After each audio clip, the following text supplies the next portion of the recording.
Assalamu alaikum wa rahmatullah. Welcome back to the other session of NEET Finishing Touch series. तो अभी तक अगर हम देखेंगे तो हमने आई थिंक 3 चैप्टर या 4 चैप्टर आई गेस किए। तो अब 5वां चैप्टर जो फिजिकल केमिस्ट्री का है, तो आज मैं वो आपके साथ डिस्कस करने जा रहा हूँ। इसमें कुछ बहुत इंपॉर्टेंट क्वेश्चंस जो है, जो एक्सपेक्टेड क्वेश्चंस है वो है, और कुछ वो क्वेश्चंस है जो आप जनरली स्किप करते हो। जो मैंने बार बार बोला कि मैं इस फिनिशिंग टच सीरीज पे ज़्यादा फोकस थेरेटिकल सवालों पे कर रहा हूँ, क्योंकि मुझे पता है कि लास्ट ईयर का पेपर देखा जाए तो लास्ट ईयर का नीट का पेपर देखा जाए तो उसमें जो न्यूमेरिकल पार्ट था वो बहुत कम था और उसमें ज़्यादातर थेरेटिकल सवाल पूछे गए थे। तो इसलिए इस फिनिशिंग टच में मैक्सिमम फोकस जो है वो थेरेटिकल क्वेश्चंस पे किया गया है, और हर एक थेरेटिकल क्वेश्चन जो है वो बिल्कुल एनसीईआरटी की लाइन छापी गई है, इवन वर्डिंग तक चेंज नहीं की गई है। तो अब डायरेक्टली हम स्टार्ट करेंगे टू द फर्स्ट चैप्टर जो हम आज डिस्कस करेंगे, that is states of matter. States of matter as such तो चैप्टर छोटा है, छोटा भी नहीं है, अच्छा चैप्टर है, लेकिन यहां से 2 सवाल आते हैं। अगर आप प्रीवियस ईयर पेपर देखोगे तो स्टेट्स ऑफ मैटर से लगातार 2 सवाल आ रहे हैं, कंटिन्यूअसली 2 सवाल आ रहे हैं। तो ये as far as NEET is concern तो इसकी बहुत ज्यादा इंपॉर्टेंस है। एंड ये 2 सवाल जो है बहुत सिंपल है, क्योंकि स्टेट्स ऑफ मैटर चैप्टर बहुत सिंपल है। तो moving on to the first सवाल, जो आप बार बार ये क्वेश्चन आपने देखा भी होगा, किया भी होगा, आपके डीपीपीज में भी होगा, लेकिन ये इंपॉर्टेंट क्वेश्चन एक है कि मुझे बोलो शाबाश, see the figure, the value of x, the value of x, see the figure, the value of x y are open, the मतलब ये value of x and y are open simultaneously, the white fumes of NH4Cl will first form at। मुझे बोलो NH4Cl के white fumes या सीधे NH4Cl सबसे पहले कहाँ बनेगा। अब NH4Cl तब बनेगा ना जब ये 2 गैसेस NH3 गैस और HCl गैस आपस में मिलेंगे, तभी तो NH4Cl बनेगा। अब ये कहाँ पे मिलेंगे, मुझे 3 पॉइंट दिए गए हैं, एक दिया गया है बी, दूसरा दिया गया है ए, तीसरा दिया गया है सी। तो जब मैंने वॉल्यू, ये वॉल्यू है, वैल्यू नहीं है, जब मैंने वॉल्यू एक्स एंड वाई को साइमल्टेनियसली छोड़ा तो गैस की टेंडेंसी जो होती है वो स्पॉन्टेनियसली इंटरमिक्स होना चाहिए चाहता है। गैस की टेंडेंसी, एस्केपिंग टेंडेंसी होती है, वो गैस जो है वो यहां से आ जाएगा, तो ये NH3 यहां से आएगा और HCl यहां से आएगा। अब सवाल है कि ये मिलेंगे कहां पे। आप लोगों ने ग्राम्स लॉ पढ़ा है, आप लोगों ने पढ़ा है कि रेट ऑफ डिफ्यूजन जो होता है, रेट ऑफ डिफ्यूजन होता है inversely proportional to molar mass. जिसका मोलर मास ज्यादा उसका रेट ऑफ डिफ्यूजन होगा कम, और जिसका मोलर मास कम उसका रेट ऑफ डिफ्यूजन होगा ज्यादा। तो NH3 का मोलर मास अगर देखा जाए तो NH3 का मोलर मास है 17, नाइट्रोजन का 14, हाइड्रोजन का 3, तो NH3 का मोलर मास है 17। और HCl का मोलर मास देखा जाए तो ये 1, ये 35.5, तो 36.5। तो इन दोनों में से मोलर मास जो लाइट गैस है वो NH3 है, तो NH3 का रेट ऑफ डिफ्यूजन ज्यादा होगा। NH3 ज्यादा सेम टाइम में ज्यादा डिस्टेंस ट्रैवल करेगा इस ट्यूब में से। तो क्या ये यहां पे मिलेंगे? नहीं। क्या ये यहां पे मिलेंगे? नहीं। क्यों? क्योंकि ये ए जो है ये मिड पॉइंट है, मिड पॉइंट पे ये तब मिलेंगे जब दोनों का रेट ऑफ डिफ्यूजन सेम होगा। इसका रेट ऑफ डिफ्यूजन ज्यादा मतलब ये ज्यादा डिस्टेंस ट्रैवल करेगा, इसका रेट ऑफ डिफ्यूजन कम मतलब ये कम डिस्टेंस ट्रैवल करेगा। तो क्या ये बीच में, राइट, मैं यहां से चल रहा हूं, वहां से कोई और आ रहा है, अगर हम दोनों सेम स्पीड से चल रहे हैं तो हम बीच में मिलेंगे, लेकिन अगर मैं तेज चल रहा हूं तो हम उसके साइड मिलेंगे, अगर वो तेज चल रहा है तो वो हम मेरे साइड मिलेंगे। लेकिन तेज कौन चल रहा है? NH3, तो हम इस साइड मिलेंगे, यानी कि ए के बाद मिलेंगे, तो ए के बाद वाला पॉइंट जो है सी। सो इसका मतलब क्या है, ये जो 2 गैसेस है ये कहां पे मिलेंगे? ये मिलेंगे एट पॉइंट सी। तो अब इस एट पॉइंट सी तक तो सही है, लेकिन बहुत बार सवाल पूछा जाता है, मुझे बोलो, अब तो मुझे पता चला कि ये मिलेंगे at point C, what is the distance from NH3 and what is the distance of C from HCl, and if this total distance is for example 100, if अगर ये सारी डिस्टेंस को हम 100 सेंटीमीटर मानेंगे, ये एक्स्ट्रा सवाल मैंने यहीं पे ऐड किया, अगर हम पूरी डिस्टेंस को 100 सेंटीमीटर मानेंगे, मुझे बोलो यहां जहां पे ये मिले, ये जो पॉइंट C है जहां पे ये मिले, ये तो आइडेंटिफाई हुआ कि वो A के बाद होगा, मिड पॉइंट के बाद होगा, क्योंकि ये धीरे चल रहा है। अब ये C की डिस्टेंस NH3 से कितनी होगी या HCl से कितनी होगी? तो आप लोगों ने शायद पढ़ा होगा rate of diffusion RA upon RB जो होता है वो होता है under root of MB divided by MA, under root of MB divided by MA। तो रेट ऑफ डिफ्यूजन की यहां पे डेफिनेशन हम लिखते हैं वॉल्यूम पर यूनिट टाइम भी, volume of a gas diffusing per unit time, या हम ये भी कहते हैं कि number of moles coming out per unit time, या हम distance travelled by the gas, तो यहां पे हम लिखेंगे डिस्टेंस ट्रैवल्ड बाय ए मानेंगे हम NH3 divided by time taken by NH3, ये है rate of diffusion of NH3 divided by rate of diffusion of B, that is rate of diffusion of HCl, वो होगा distance travelled by HCl divided by time taken by HCl is equal to under root of MB, B मैंने माना HCl, तो ये आएगा molar mass of HCl divided by molar mass of NH3 बराबर value put करेंगे। लेकिन एक बात यहां पे ख्याल रखना कि दोनों गैसों को टाइम लगेगा सेम। सर क्यों टाइम लगेगा सेम? मैं आपको ये बोलूंगा कि सपोज मैं यहां परेपुरा में, वहां पे दूसरे टीचर राजबाग में, मैं यहां से गाड़ी में निकला, वो पैदल निकला, तो कॉमन सेंस मेरी रेट, मेरी स्पीड ज्यादा है, तो हम बीच में नहीं मिलेंगे, हम राजबाग साइड से ही मिलेंगे क्योंकि मेरे पास गाड़ी है, मैं तेज चल रहा हूं। लेकिन अगर मैं यहां पे 10 बजे निकला, वो सर भी वहां पे 10 बजे निकला, तो सपोज हम राजबाग में ही मिले, लेकिन वो भी 15 मिनट चला, मैं भी 15 ही मिनट चला, बस फर्क इतना है कि गाड़ी होने से मैंने 15 मिनट में ज्यादा डिस्टेंस ट्रैवल की, उसके पास गाड़ी ना होने की वजह से उसने 15 मिनट में कम डिस्टेंस ट्रैवल की। तो कहने का मतलब यह है कि ये दोनों गैस जब मिलेंगे, जब दोनों को एक साथ छोड़ा गया, सपोज ये भी 5 बजे निकला, ये भी 5 बजे निकला, जब ये मिले उस टाइम था 5 मिनट और 15, मतलब 5 बजे 15 मिनट, तो इन दोनों को कितने मिनट लग गए? 15 मिनट। तो इसका मतलब है जब दो गैस यहां पे मिलेंगे, दोनों को इक्वल टाइम लगेगा, तो टाइम इक्वल लगेगा, टाइम कैंसल, तो डिस्टेंस ट्रैवल्ड बाय NH3, तो हम मानेंगे C, यहां तक NH3 चला, तो इस डिस्टेंस को हम मानेंगे X, तो ये होगा 100 माइनस X, क्योंकि टोटल डिस्टेंस है 100, so distance travelled by NH3 is X divided by distance travelled by HCl, that is 100 minus X is equal to molar mass of HCl, that is 36.5 divided by molar mass of NH3, that is 17। तो ये निकलेगा x upon 100 minus x, ये निकलेगा 17 1 17 2s are 34, तो ये 2 point something निकलेगा। √2 होता है 1.414, हम इसको अप्रोक्सीमेटली 1.414 से ज्यादा ही होगा, हम अप्रोक्सीमेटली मानेंगे 1.5, तो x होगा 1.5 इंटू 100 माइनस x, तो x का वैल्यू जो होगा वो होगा 150 माइनस 1.5x, तो इसको यहां पे लाएंगे, ये आएगा 2.5x इज इक्वल टू 150, तो x का वैल्यू आएगा 150 डिवाइडेड बाय 2.5, यहां मैं ऐसे लिख सकता हूं 1500 डिवाइडेड बाय 25, 25 1s are 25, शाबाश, 25 8s are 8 5s are 40, 8 2s are नहीं 25 1s are शाबाश 150, ये बनेगा 1500 डिवाइडेड बाय 25, सीधे 5 5s are 25, 5 300s are 5 1s are 5 6s are, तो x का वैल्यू निकला 60, तो इसका मतलब है ये होगा 60 और ये होगा 100 minus 60, that is 40।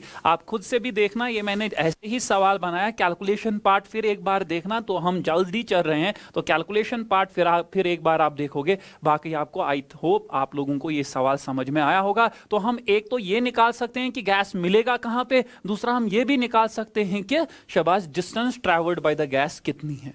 Moving on to the next सवाल, 50 ml of each gas A and gas B takes 150 and 200 seconds respectively for effusing through a pinhole under similar conditions. If molecular mass of B is 36, what will be the molecular mass of gas A? If molecular mass of B is 36, what will be the molecular mass of gas A?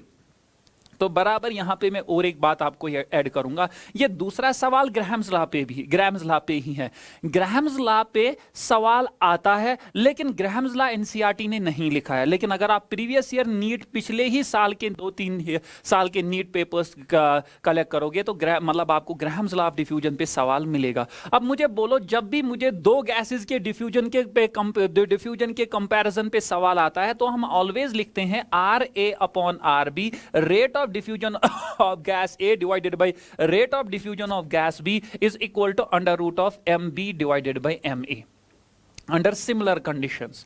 अगर pressure वेशर change होगा तो तब हम मतलब अगर pressure change होगा तो वो बाहर आता है PA अपॉन, यानी कि आप अगर टेम्परेचर प्रेशर पे सवाल आएगा, कम से कम इतना याद रखना, प्रेशर आएगा बाहर PA, नंबर ऑफ मोल्स भी आ जाएंगे बाहर, कितने मोल्स है, pressure of B, number of moles of B, लेकिन टेम्परेचर में आएगा TA अंदर और यहां पे आएगा molar mass of B divided bye TB, यहां पे आएगा मोलर मास ऑफ A। इतना तो जनरली सवाल पूछा जाता है, लेकिन आपको देखोगे मैक्सिमम से मैक्सिमम सवालों में लिखा होगा अंडर सिमिलर कंडीशंस, मतलब प्रेशर सेम, ये cancel, number of moles present मतलब इनसाइड द वेसल दोनों गैसों के सेम, टेम्परेचर दोनों का सेम, लेकिन मोलर मास कभी भी दो डिफरेंट गैसों का सेम नहीं होगा। कभी कभी मतलब दो गैसेस का हो सकता है, लेकिन अगर हम इन जनरल बोलेंगे तो नहीं होता है। तो इसीलिए under root of MB divided by MA, आप बस इतना याद रखोगे, RA बाय RB का वैल्यू होगा under root of MB divided by MA। अब RA इस टाइम मुझे वॉल्यूम में बात कर रहा है, तो रेट ऑफ डिफ्यूजन को हम लिखेंगे volume of A divided by time taken by A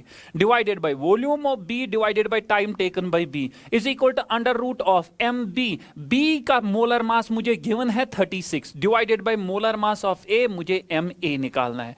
MB का वैल्यू मुझे गिवन है 36 डिवाइडेड बाय मुझे क्या निकालना है, MB। अब मुझे बोलो यहां पे मैं लिख सकता हूं, आप एक बात यहां पे अब और ऐड करोगे, शाबाश, यहां पे मैं लिख सकता हूं VA के बदले में लिखूंगा 50 divided by time taken by A is 150 ले रहा है A, and B volume of B भी है 50, लेकिन टाइम टेकन बाय B जो है वो कितना है 200 is equal to under root of 36 divided by MA। मुझे MA निकालना है, तो ये 50 कैंसल, तो इसको ऊपर रेसिप्रोकल होगा, ये बनेगा 200 upon 150 is equal to under root of 36 divided by MA। So carrying on both sides, क्योंकि मुझे MA निकालना है, मुझे रूट नहीं पसंद नहीं है, यहां पहले हम इसको ऐसे ही रखेंगे, बाद में स्क्वायरिंग करेंगे, 0 and 0 cancel, 5 3s are 5 4s are, तो ये निकलेगा 4/3 is equal to under root of 36 divided by MA। अब हम करेंगे स्क्वायरिंग ऑन बोथ साइड्स, तो स्क्वायरिंग ऑन बोथ साइड्स करने से ये कैंसल होगा,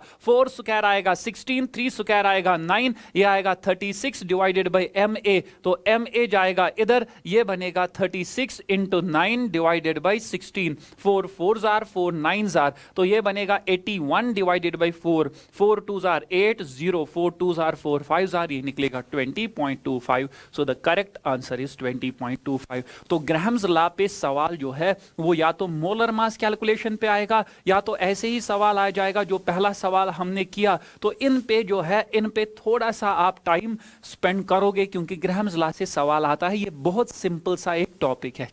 इसके बाद moving on to the third question, interaction energy. तो ये वो सवाल है जिनको जनरली जो है, जिनको जनरली हम स्किप करते हैं, जिनको हम लाइटली लेते हैं, लेकिन अगर हम प्रीवियस ईयर नीट पेपर्स को थोड़ा उन पे थोड़ा सा गौर करेंगे तो उनमें बहुत बारीक से बारीक चीज, बहुत सिंपल, हम बाद में बोलते हैं कि ये सिंपल है, लेकिन पहले हम उन चीजों को स्किप करते हैं। तो अगर आप सिंपल चीजों को स्किप कर रहे हो तो कॉमन सेंस है कि वो चीजें वहां पे आपको नहीं आएंगी, वो सिंपल से आप बहुत ज्यादा फोकस हम न्यूमेरिकल्स पे करते हैं। न्यूमेरिकल्स तो ठीक है, लेकिन हम इन सवालों पे भी फोकस करेंगे। देखो सवाल क्या है, interaction energy for dipole induced dipole is proportional to where R is the, नीचे आर गिवन है, R is the distance between two nuclear. देखो इंड्यूस्ड डाइपोल में अगर आप देखोगे एनसीईआरटी ने लिखा है interaction energy is proportional to, inversely proportional to R to the power 6, so the answer will be R to the power 6।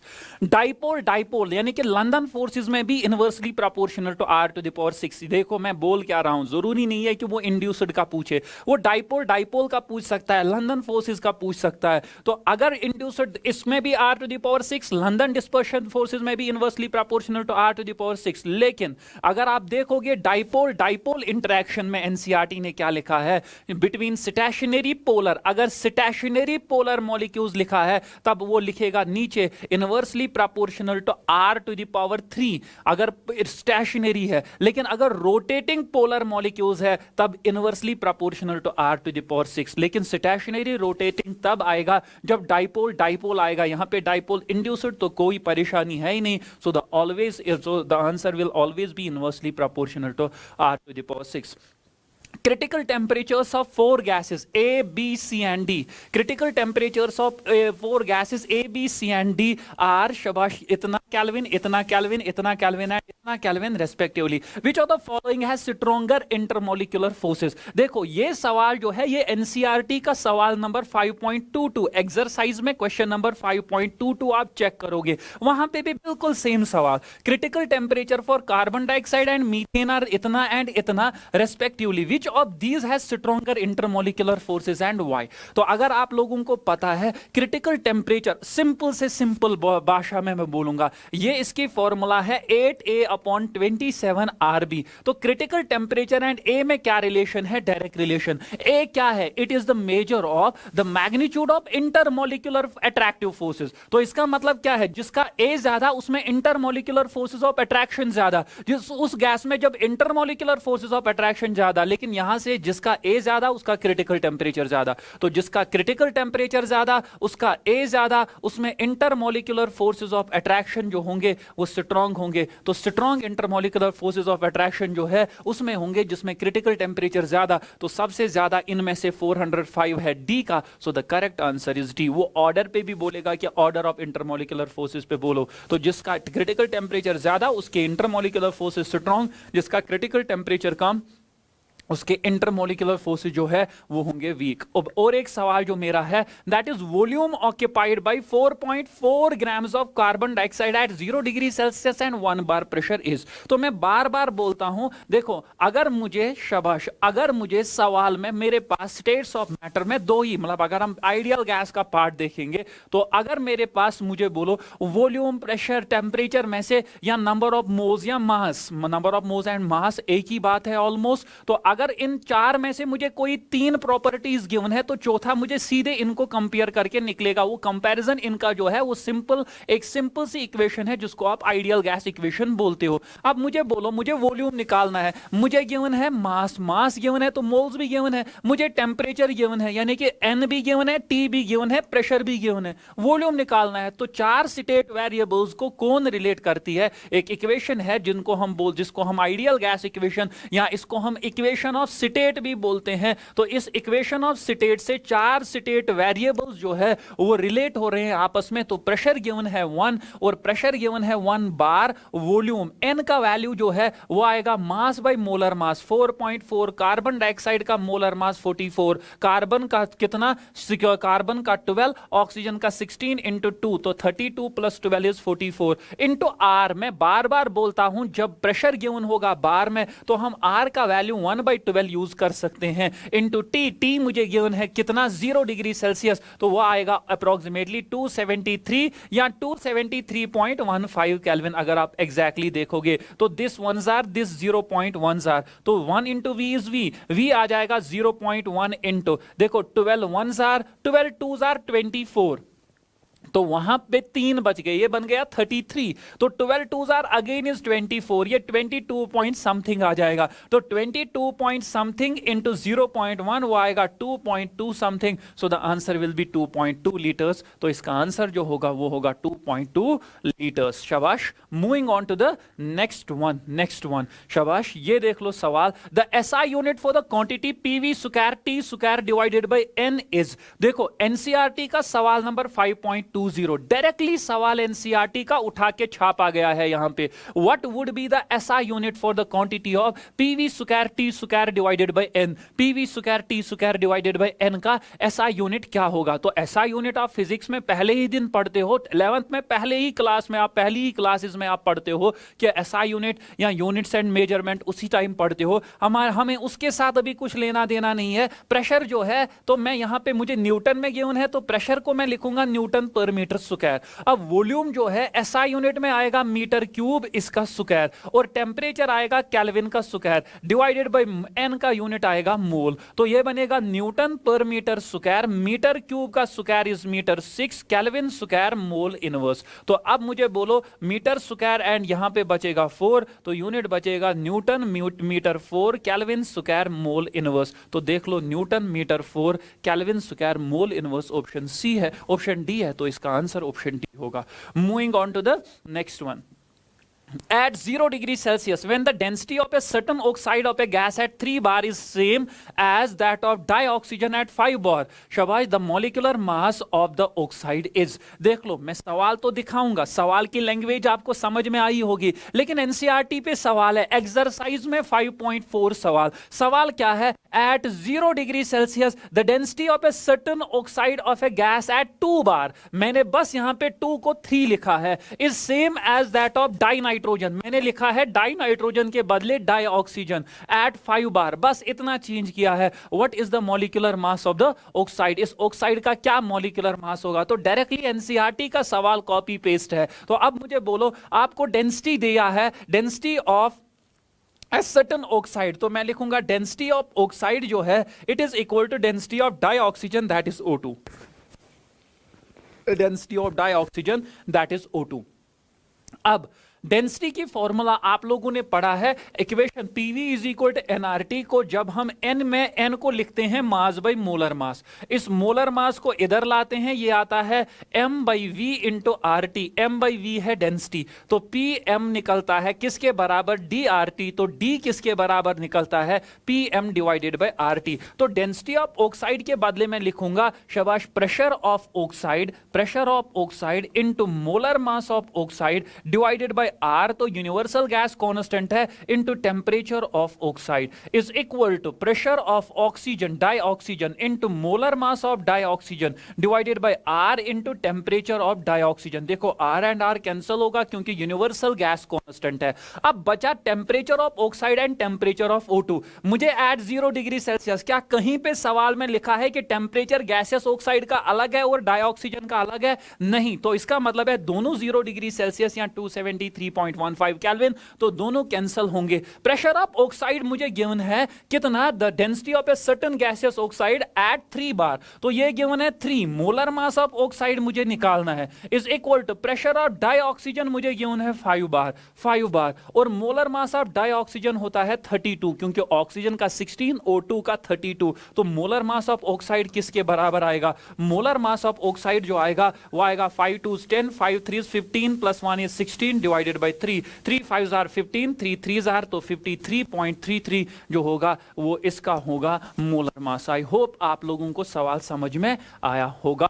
शाबाश। Question number 8, in Van der Waals equation of gas the constant A is the measure of, तो not only A, वो A भी पूछ सकता है, B भी पूछ सकता है। अब मुझे बोलो वंडरवॉल्स इक्वेशन में दो कांस्टेंट होते हैं, वंडरवॉल्स इक्वेशन है क्या? वंडरवॉल्स इक्वेशन जो है वो है P plus AN square by V square into V minus NB is equal to nRT। तो हम इसको बोलते हैं वॉल्यूम करेक्शन, इसको हम बोलते हैं प्रेशर करेक्शन, आप लोगों ने पढ़ा होगा। अब यहां पे दो कांस्टेंट आते हैं A एंड B, ये दोनों वंडरवॉल्स कांस्टेंट है। तो A जो है, A is the measure of intermolecular forces of attraction, intermolecular forces of attraction, greater the intermolecular forces of attraction greater is the value of A। तो B जो है, B क्या है? B को हम बोलते हैं एक्सक्लूडेड वॉल्यूम पर मोल, नाम इसका है एक्सक्लूडेड वॉल्यूम पर मोल, या आप इसको सीधे volume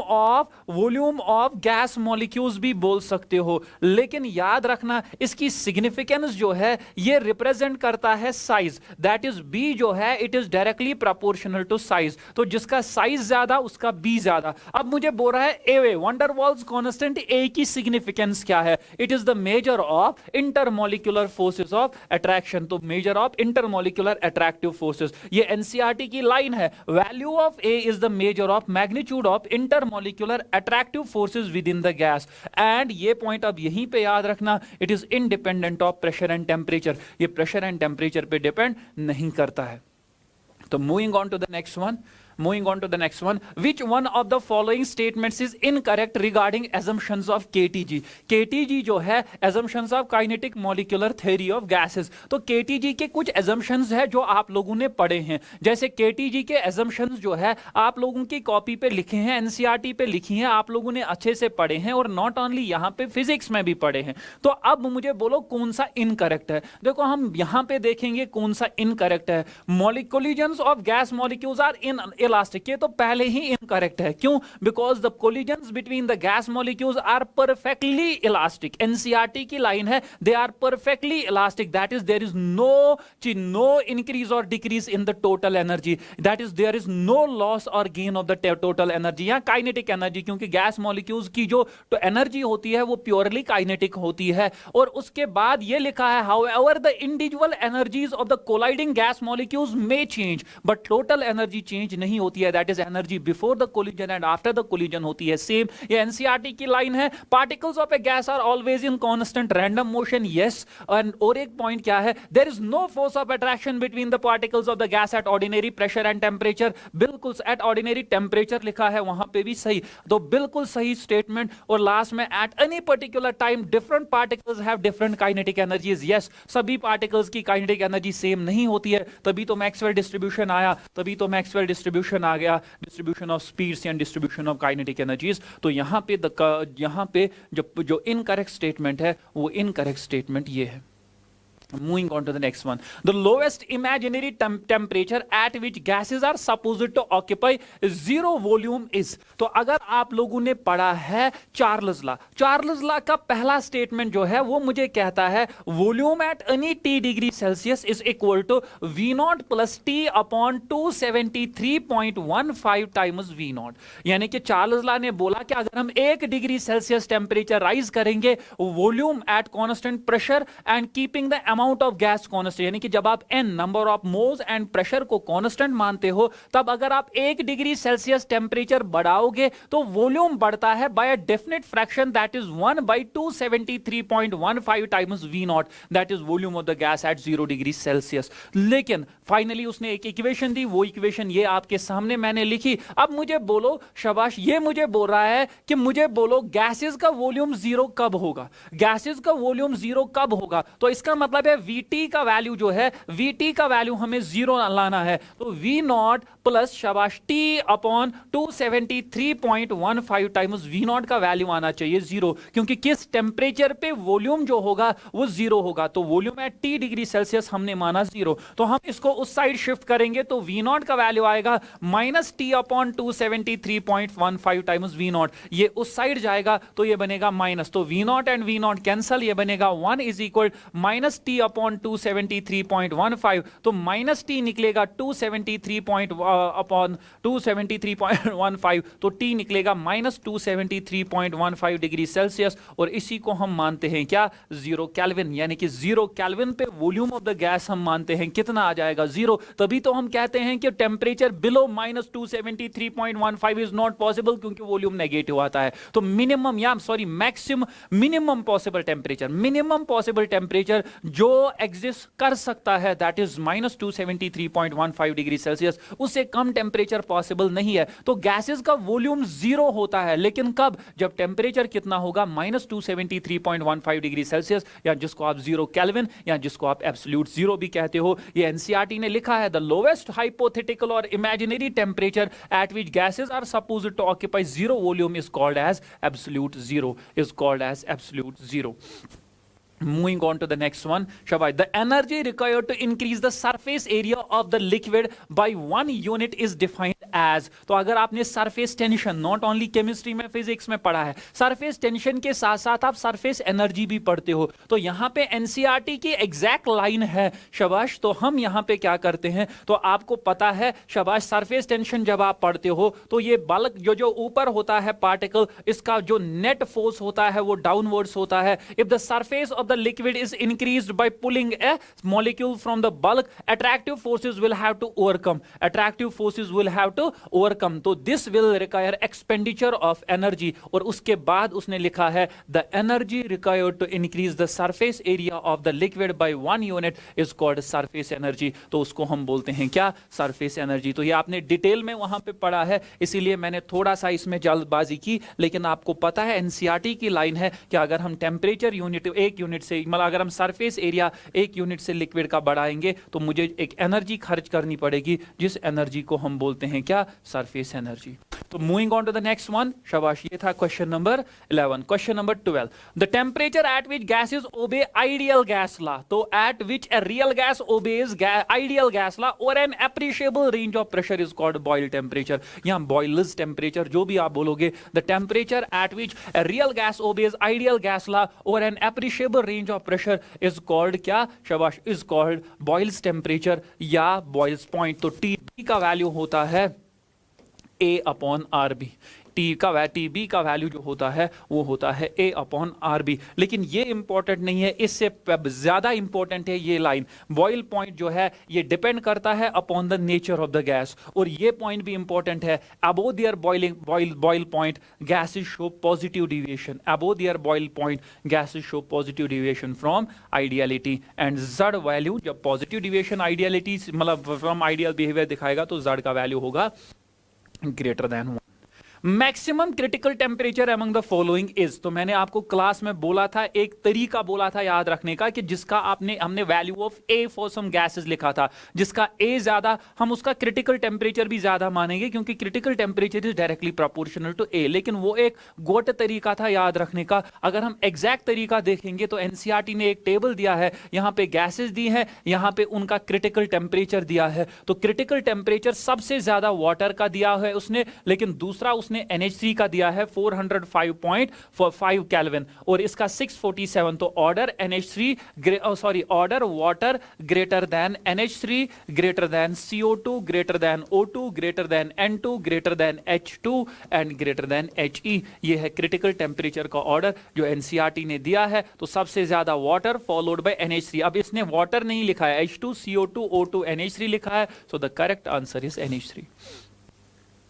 A gas is more difficult to compress when Z is equal to 0, equal to 1/2, 1 और 2। देखो आप लोगों को पता है कि Z का वैल्यू होता है 1 किसके लिए, आइडियल गैस के लिए। लेकिन Z का वैल्यू लेस देन 1 भी हो सकता है, Z का वैल्यू ग्रेटर देन 1 भी हो सकता है। और Z की डेफिनेशन जब हम पढ़ते हैं तो हम लिखते हैं रियल गैस का volume divided by ideal gas का वॉल्यूम। अब अगर Z का वैल्यू लेस देन 1 है तो इसका मतलब है V real upon V ideal is less than 1। तो V real is less than V ideal. तो हम कहते हैं कि रियल गैस का वॉल्यूम आइडियल गैस से कम है। तो आइडियल गैस में हम पहले ही ये मानते हैं कि there is no force of attraction और there is even no force of repulsion between the gas molecules in an ideal gas. तो आइडियल गैस में फोर्स ऑफ अट्रैक्शन रिपल्शन नहीं होता है। अब रियल गैस का वॉल्यूम आइडियल गैस से कम है, जब रियल गैस का वॉल्यूम आइडियल गैस से कम है इसका मतलब है गैस मॉलिक्यूल्स नजदीक आए हैं कि गैस मॉलिक्यूल्स दूर गए हैं। गैस मॉलिक्यूल्स नजदीक आए हैं, नजदीक आना मतलब क्या उनमें अट्रैक्टिव फोर्सेस डोमिनेंट है कि रिपल्सिव फोर्सेस डोमिनेंट है,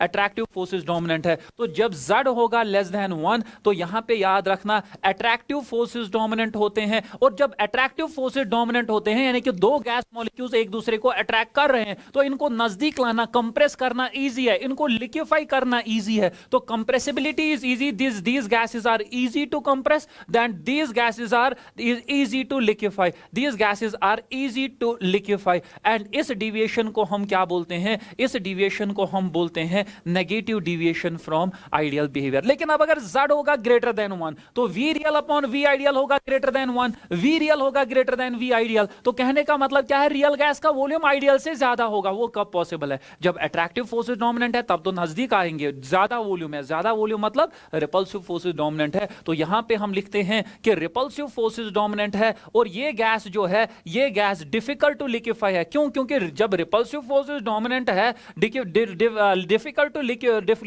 टू कंप्रेस। क्यों, क्योंकि रिपल्सिव फोर्सेस डोमिनेंट है, दो गैस मॉलिक्यूल्स एक दूसरे से दूर जाना चाहते हैं, आपको इनको नजदीक लाना है, कंप्रेस करना है, तो आपको ज्यादा मेहनत करनी पड़ेगी कि कम, ज्यादा। तो these are difficult to compress and these are even difficult to liquefy, these are difficult to liquefy, difficult to liquefy. And last one is, इस डिविएशन को हम क्या बोलते हैं, इस डिविएशन को हम बोलते हैं पॉजिटिव डिविएशन। तो मुझे बोलो डिफिकल्ट टू कंप्रेस कब होता है, डिफिकल्ट टू कंप्रेस होता है जब Z का वैल्यू होगा greater than 1। So the answer एक ही ऑप्शन है, that is greater than 1, that is 2। यहां पे भी NCERT पे भी लिखा है एट लो प्रेशर्स गैस जो Z जनरली होता है 1 and behave as an ideal gas, at high pressure all the gases have Z greater than 1, these are more difficult to compress. कौन से गैसेस जिनका Z होगा greater than 1।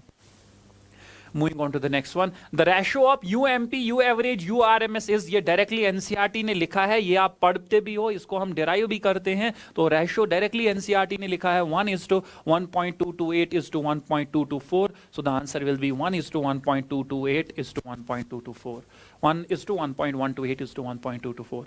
A mixture of neon dioxygen mixture contains इतना gram of dioxygen and इतना gram of neon, तो mixture of neon and dioxygen है, mixture of gases का सवाल है. If the total pressure of the mixture, तो mixture given है, total pressure given है, पार्शियल प्रेशर निकालना है, तो partial pressure of a gas according to Dalton's law किसके बराबर होता है, वो होता है mole fraction into total pressure. मुझे पार्शियल प्रेशर O2 का निकालना है, तो मोल फ्रैक्शन चाहिए O2 का, टोटल प्रेशर मुझे गिवन है 50 बार, अब मुझे मोल फ्रैक्शन चाहिए, तो मोल फ्रैक्शन ऑफ O2 आ जाएगा number of moles of O2 divided by number of moles of O2 plus number of moles of neon, number of moles of O2 plus number of moles of neon. अब मुझे बोलो number of moles of O2, O2 मुझे given है कितना 3.2, mass given है तो 32 divided by 3.2 molar mass 32, number of moles is mass by molar mass. Neon का mass given है 10, मोलर मास इसका कितना होता है, शाबाश, मोलर मास इसका होता है 20. तो आप डायरेक्टली इसमें पुट करोगे वैल्यूज,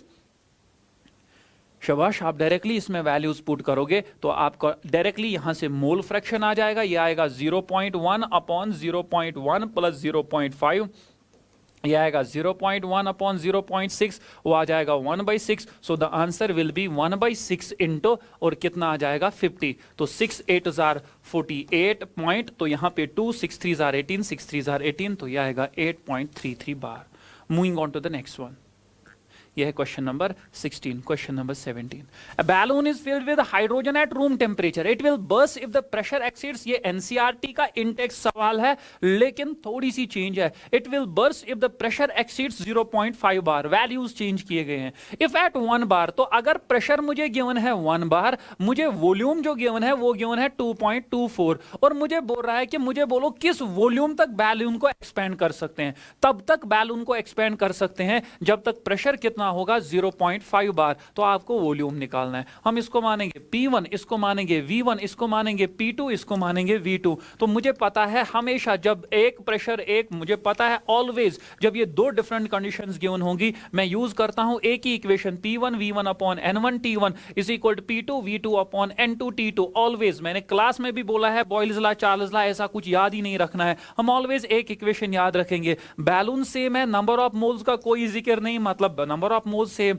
टेम्परेचर का कोई जिक्र नहीं, तो इसका मतलब है टेम्परेचर सेम, रूम टेम्परेचर है लेकिन चेंज नहीं हो रहा है, तो टेम्परेचर सेम. अब प्रेशर गिवन है 1, वॉल्यूम गिवन है 2.24, फिर प्रेशर गिवन है 0.5, वॉल्यूम निकालना है, तो V2 जो आ जाएगा वो कितना आ जाएगा 2.24 डिवाइडेड बाय 0.5, तो वो आएगा 22.4 डिवाइडेड बाय 5, 5 4 20, 5 8 5 4 20, तो ये आ जाएगा कितना, शाबाश 4 पॉइंट, शाबाश 5 4 20, ये बनेगा 24, 5 4 5 8, तो ये आएगा 4.48 litres. So the answer will B 4.48 litres.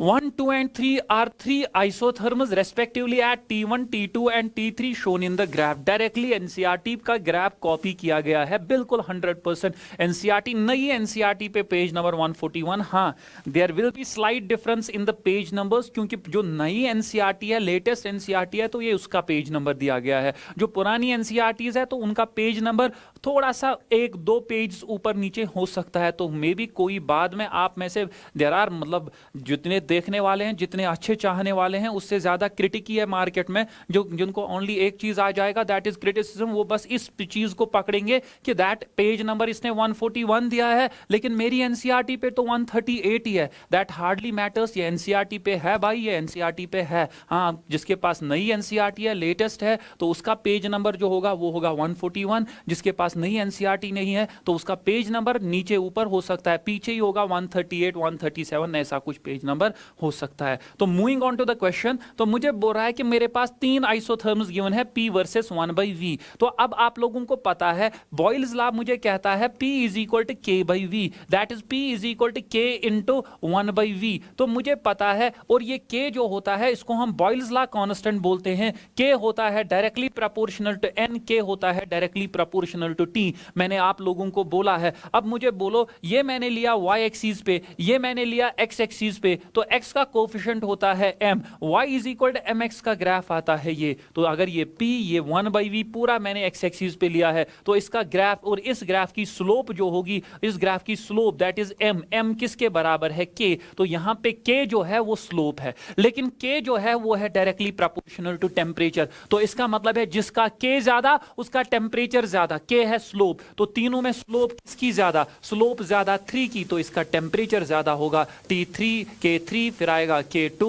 और फिर आएगा K1। तो ऐसे ही T3 greater than T2 greater than T1। क्यों? क्योंकि स्लोप तीनों में से ऊपर का इस वाले क्या ज्यादा है, तो इसका टेम्परेचर भी ज्यादा होगा। मैंने दूसरा तरीका भी क्लास में समझाया था, वो है कि एक लाइन प्लॉट कर लो ऐसे, इसने यहां काटा, यहां काटा, यहां काटा, इसका प्रेशर, इसका प्रेशर, इसका प्रेशर, तो तीनों में से इसका प्रेशर ज्यादा, इसका कम, इसका सबसे कम। जिसका प्रेशर ज्यादा उसका टेम्परेचर भी ज्यादा, क्योंकि PV is equal to NRT में प्रेशर और टेम्परेचर में डायरेक्ट रिलेशन है। तो जिसका प्रेशर ज्यादा उसका टेम्परेचर ज्यादा, जिसका प्रेशर कम उसका टेम्परेचर कम। उस हिसाब से भी T3 greater than T2 greater than T1। So the answer will B T3 greater than T2 greater than T1।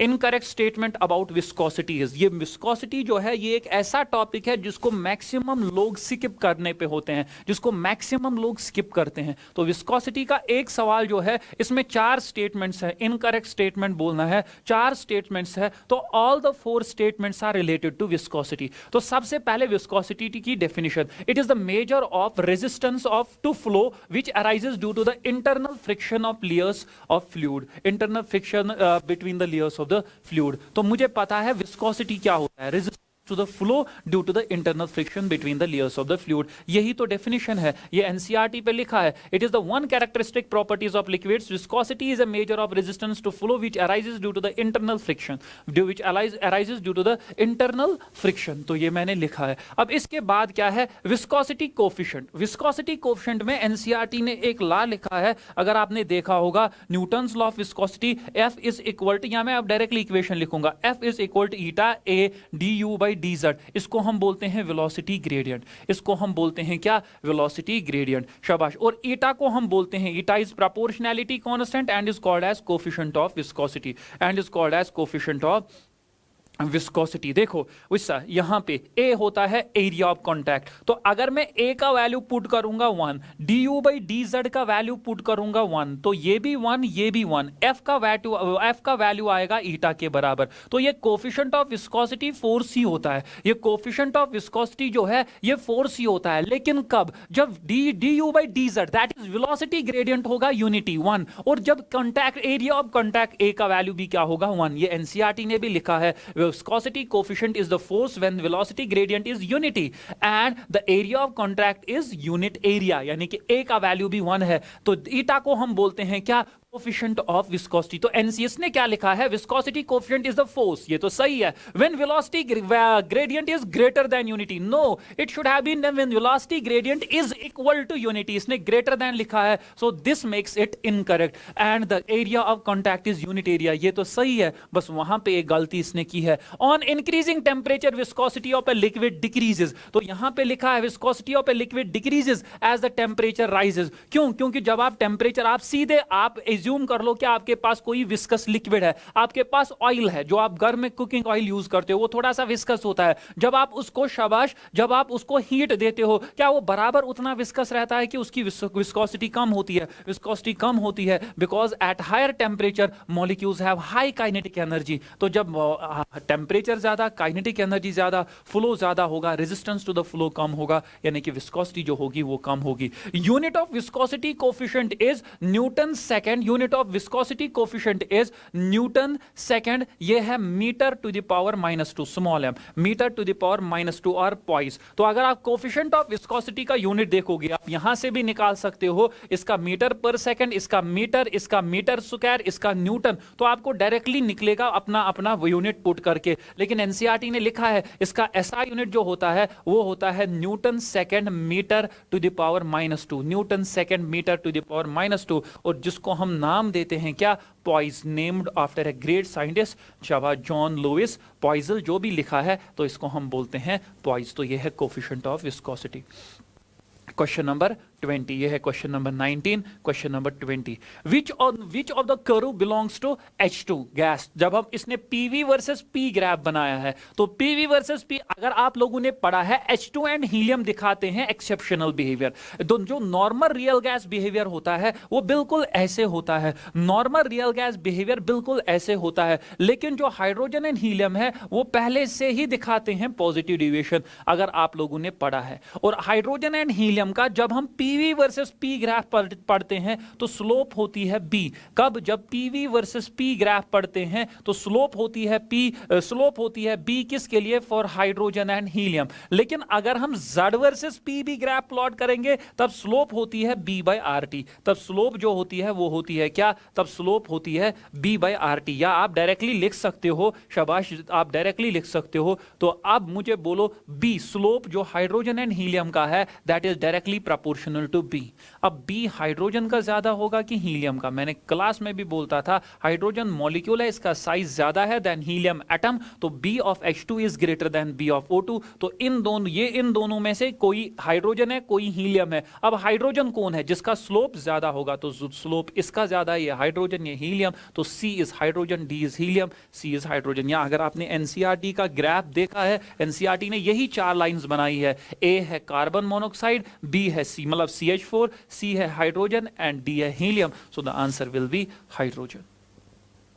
At critical temperature, the density of a liquid becomes, ये NCERT ने 2 बार लिखा है, critical conditions पे, critical temperature पे, density, the clear boundary between the liquid and vapour disappears. यानी कि आपको पहचान में ही नहीं आएगा कि यहां तक लिक्विड है, यहां तक वेपर है। The boundary between the liquid and vapour disappears and we say that the density of vapour and liquid becomes same at critical temperature. ये एनसीईआरटी ने लिखा है, ये आपकी कॉपी पे भी लिखा है। When density of a liquid and vapours becomes the same, the clear boundary between the liquid and vapor disappears. This temperature is called as critical temperature. So at critical temperature, density of liquid and vapor becomes the same. So the density of liquid becomes equal to the density of the vapors. Moving on to the next one. Pressure exerted by a gaseous mixture when 0. NCERT का direct सवाल है. Pressure exerted by a gaseous mixture when 0.5 liters of H2 at 0.8 bar and 0.2 liters of shabash O2 at 0.7 bar are introduced in a 1 liter vessel is at 27 degree Celsius is. देखो 2 gases को मिला रहे हैं, लेकिन आपके दिमाग में directly Dalton's law आता है दैट टोटल प्रेशर होता है सम ऑफ पार्शियल प्रेशर्स। तो मैक्सिमम लोग इसको करेंगे 0.8 plus 0.7 that is 1.5 bar. 1.5 bar option में है ही नहीं, अगर होता भी वो आंसर नहीं था। सर क्यों आंसर नहीं था? क्योंकि ये जो डाल्टन्स लॉ है ये वैलिड है ओनली तब जब टेम्परेचर एंड वॉल्यूम कांस्टेंट होगा। लेकिन यहां पे इसका वॉल्यूम 0.5, इसका 2 और लास्ट में इंट्रोड्यूस कर रहे हैं इन्हें 1 लीटर वेसल, तो यहां पे वॉल्यूम कंटिन्यूअसली चेंज हो रहा है। तो कहने का मतलब है डाल्टन्स लॉ वैलिड नहीं होगा। तो मैंने क्लास में बोला कि जब 2 गैसेस को मिक्स करेंगे for a mixture of gases, for a mixture या फॉर कनेक्टेड कंटेनर्स, जहां पे 2 गैसेस आपस में मिक्स होंगे, वहां पे अगर टेम्परेचर एंड वॉल्यूम कांस्टेंट नहीं रह रहा है तो हम ऑलवेज यूज करेंगे number of moles before is equal to number of moles after. तो number of moles before that is number of moles of H2 plus number of moles of O2 and number of moles after that is total number of moles.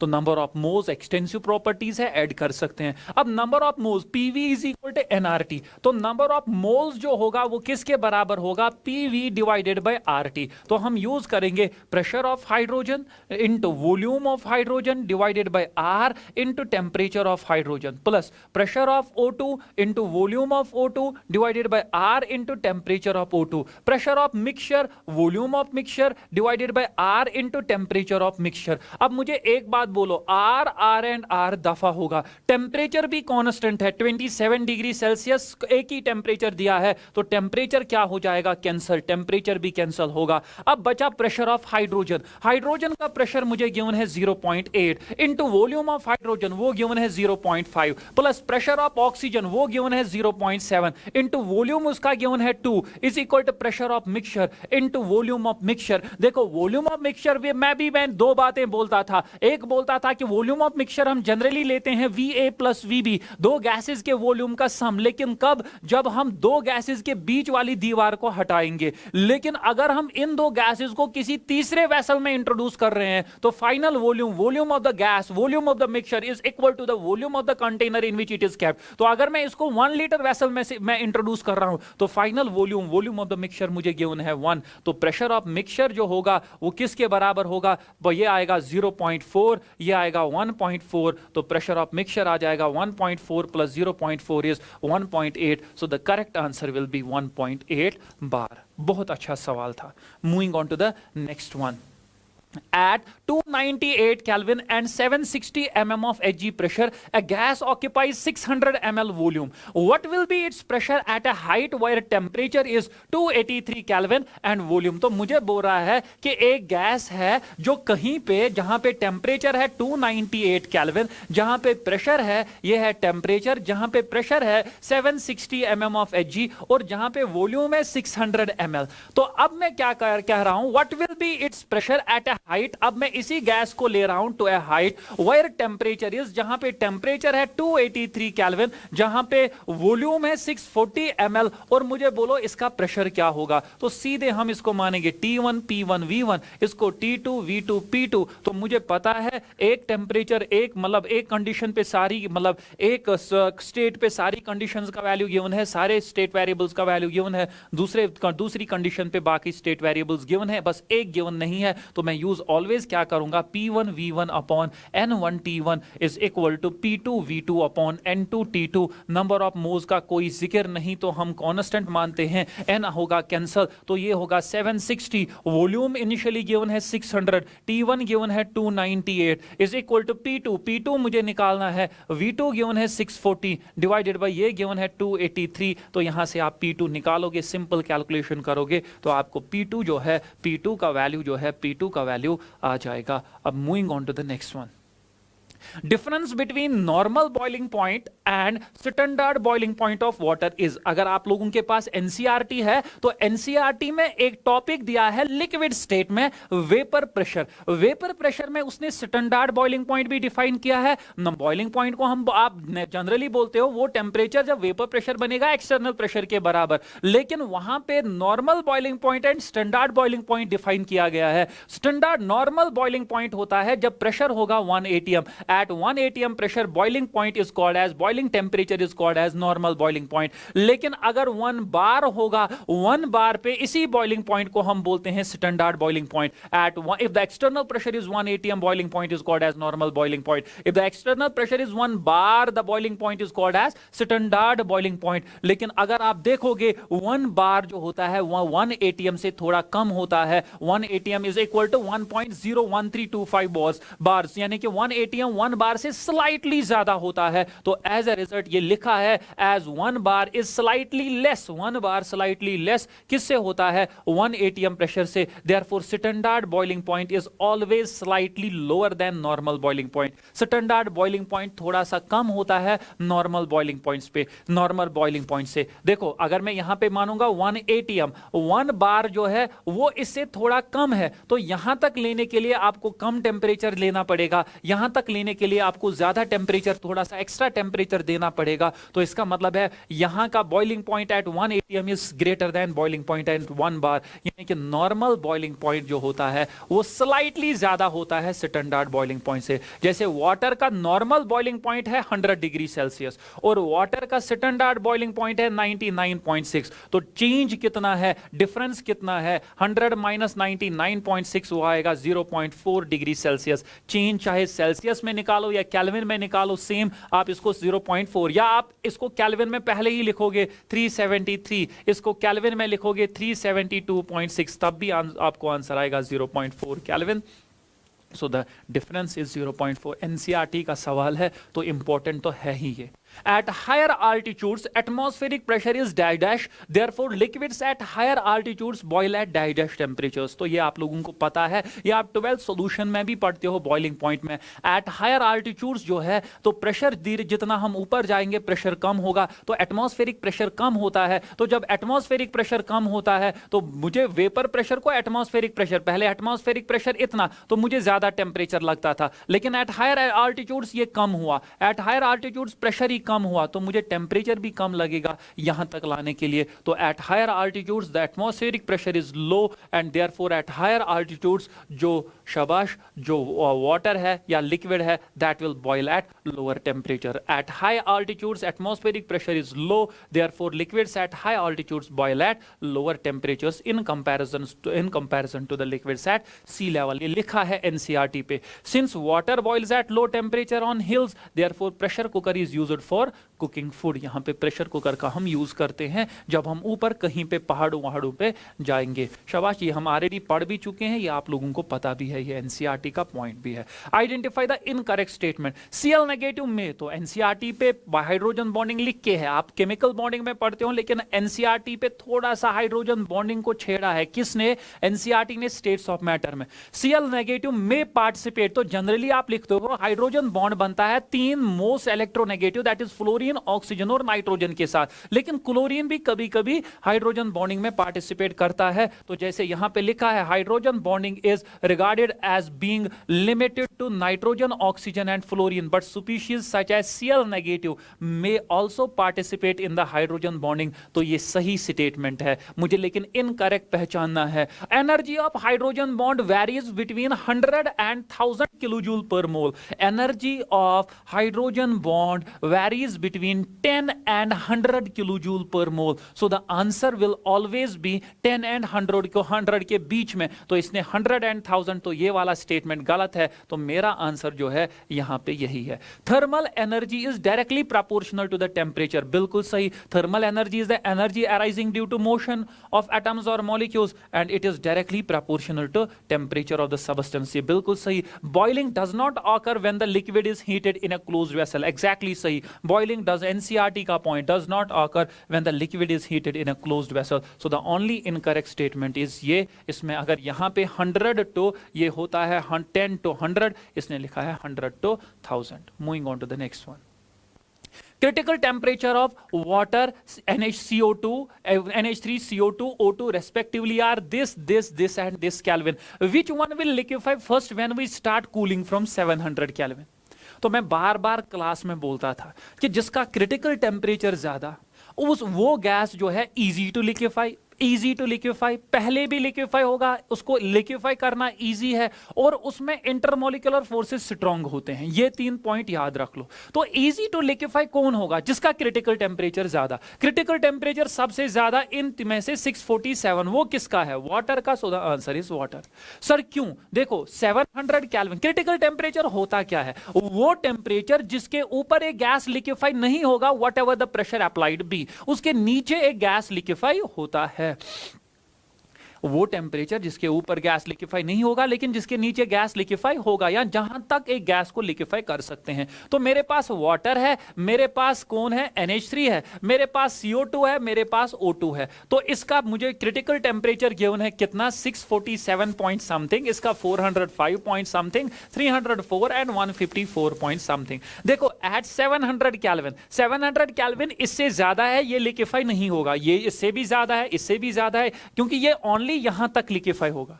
अब 700 से मैं आ गया थोड़ा सा cool करके 640, 650, 650 पे भी कोई नहीं होगा क्योंकि 650 भी ज्यादा है। अब मैं 640 पे आ गया, 640 पे तो ये तो होगा लेकिन ये नहीं होगा, क्योंकि इस 640 इससे कम तो है लेकिन इससे ज्यादा है, ये भी नहीं होगा, ये भी नहीं होगा। तो पहले कौन होगा? वाटर। तो जिसका क्रिटिकल टेम्परेचर ज्यादा, वो पहले लिक्विफाई होगा, वो सबसे ज्यादा लिक्विफाई होगा, उसकी में इंटरमोलिकुलर फोर्सेस जो होंगे सबसे ज्यादा स्ट्रांग होंगे।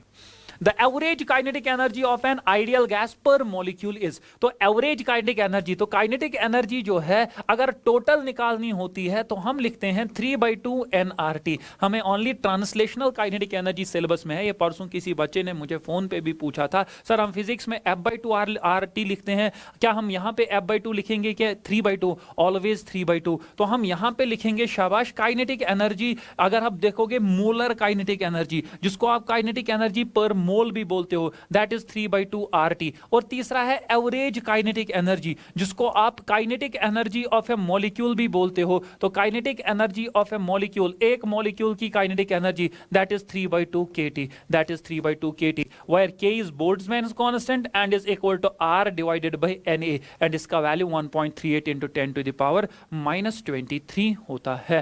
तो अगर हम यहां पे देखेंगे, मुझे निकालना है kinetic energy of an ideal gas पर मॉलिक्यूल। पर मॉलिक्यूल मतलब एक मॉलिक्यूल, जिसको आप एवरेज काइनेटिक एनर्जी भी बोलते हो। तो फॉर्मूला है 3/2 kT। तो आप वैल्यू पुट कर लो, 3/2, K का value 1.38 into 10 to the power -23। तो अगर आपको वैल्यू याद नहीं रहेगा, R का वैल्यू 8.314, Na का value 6.022 into 10 to the power 23। तो आप ऐसे भी निकाल सकते हो। Into T, T is temperature in kelvin. तो मुझे टेम्परेचर गिवन है कितना कैल्विन? 600 कैल्विन। तो हम 600 वैल्यू यहां पे यूज करेंगे, आपको डायरेक्टली आंसर निकलेगा। जो भी आपको आंसर चाहिए आप इसको सॉल्व करोगे, आपको आंसर निकलेगा।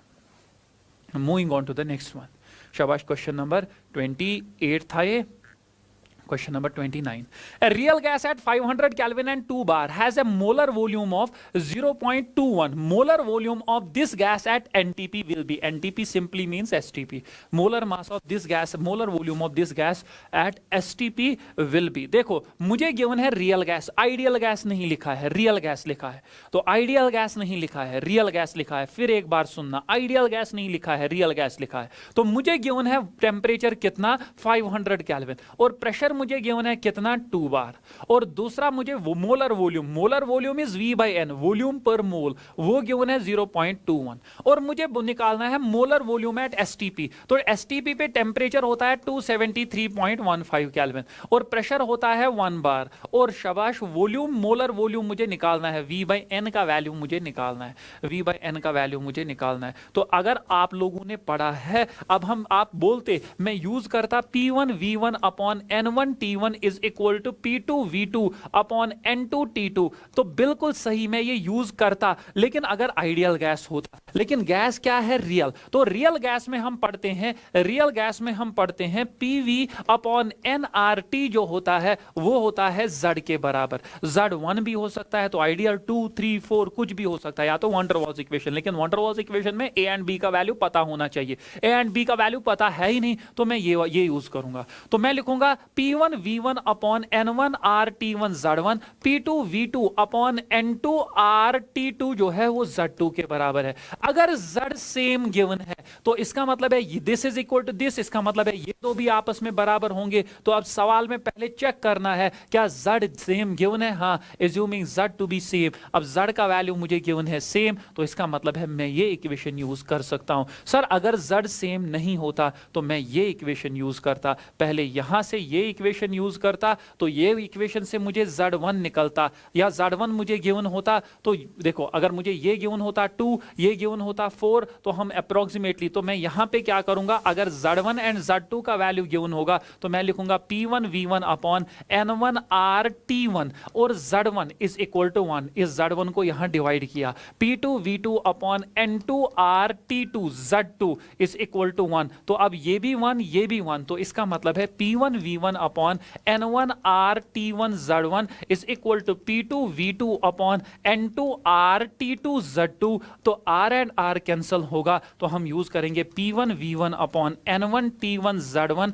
Is equal to P2 V2 upon N2 T2 Z2। तो इसका मतलब है अगर Z सेम है, ये कैंसिल होगा, तो मैं वापस P1 V1 upon N1 T1 equal to P2 V2 upon N2 T2 use कर सकता हूं। तो T1 P1 V1 N1, T1 T2 P2 V2 N2। तो आप पुट कर लो, P1 के बदले लिखेंगे 2, V1 के बदले V1 by N1, इसके बदले लिखेंगे 0.21।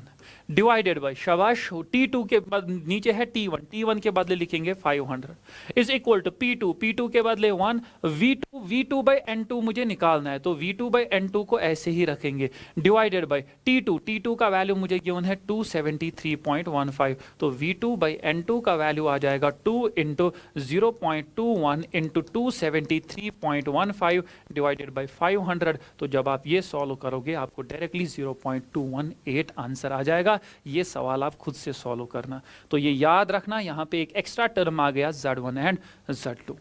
If density of a gas is found to be 5.46 grams per dm cube at 27 degrees Celsius and 2 bar pressure, then its density at 127 degrees Celsius and 4 bar pressure is।